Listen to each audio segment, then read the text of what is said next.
ایک آٹھویں چیز بھی عظمت والی ہے. سیدنا عمر جب جا رہے تھے تو تھکاوٹ کی وجہ سے جوتی اٹھا کے کندھے پہ رکھی. رسول اللہ صلی اللہ علیہ وسلم کے صحابی کہتے ہیں لوگ کیا کہیں گے کہ مسلمانوں کا جو لیڈر ہے اس کے پاس شاید ایٹیکیٹس اور مینرز نہیں ہیں. تو سیدنا عمر کھڑے ہو گئے, کہا اگر تیری اسلام کے اندر اتنی قدر و قیمت نہ ہوتی تو آج میں مار مار کے تجھے عبرت بنا دیتا. اسلام نہیں تو ہمیں عزت دی ہے. ہم تو ذلیل ترین لوگ تھے اسلام سے پہلے, ہمیں اللہ نے اسلام کی وجہ سے عزت دی. اگر اسلام کو چھوڑ کر ہم نے کسی اور طریقے سے عزت چاہی تو وہ دوبارہ ذلیل کرنے پر بھی قادر ہے.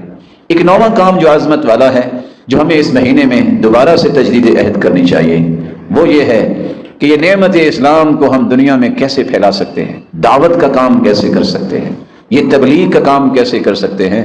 1,24,000 پیغمبر آئے, سب کو اللہ جلال نے پہلی ذمہ داری یہ دی کہ اپنی اپنی قوم کو سمجھائیں کہ اللہ کے سوا کوئی عبادت کے لائق نہیں.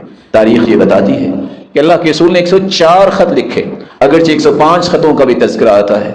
آپ نے محرم کے مہینے میں ہی سب سے پہلے یہ خط لکھے 6 بادشاہوں کی طرف, اور انہیں اسلام کی دعوت دی اور روانہ کیا صحابہ کرام کو کہ اسلام کی دعوت کو لے کے وہ نکلے. اللہ ذوالجلال ہمیں بھی توفیق سے نوازیں کہ اس نئے سال میں ہم بھی پلاننگ کریں کہ ہم اچھے سے اچھے اسلام کا کام کیسے کر سکتے ہیں. ساتھ ہی اللہ کے رسول نے محرم کا ہی مہینہ تھا جب زکوٰۃ کی وصولی کا نظام بنایا تھا. اور آخری بات, رسول اللہ صلی اللہ علیہ وآلہ وسلم نے اس بات سے منع کیا ہے کہ ایسے کام کریں جس سے آپ کا ایمان جاتا رہے, جس سے آپ اللہ کے مجرم بن جائیں.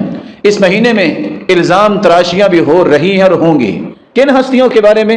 اور حدیث یہ کہتی ہے من قال فی مسلم, جو کسی مسلمان کے بارے میں وہ بات کہتا ہے جو اس کے اندر ہے نہیں, اللہ جہنم میں جہنمیوں کے جسم سے نکلنے والے خون اور پیپ میں اسے رکھے گا حتی یخرج مما قال, جب تک وہ ثابت نہیں کرے گا اس جہنم سے نکل نہیں پائے گا. اس لیے سوچئے آپ کہاں کھڑے ہیں میرے پیارے بھائیوں. میرا اور آپ کا یہ عقیدہ ہونا چاہیے جو قرآن نے بیان کیا ہے کہ جملہ صحابہ جو ہیں وہ اللہ کی جنت کے وارث ہیں. اور اگر یہ کہنے والا کہے والعیاذ باللہ کہ سوائے چند صحابہ کے نعوذ باللہ سارے مرتد ہو گئے تھے, تو کیسا ایمان بچا؟ یہ کیسے کل قیامت کو حالات ہوں گے؟ اللہ تعالیٰ عمل کی توفیق دے.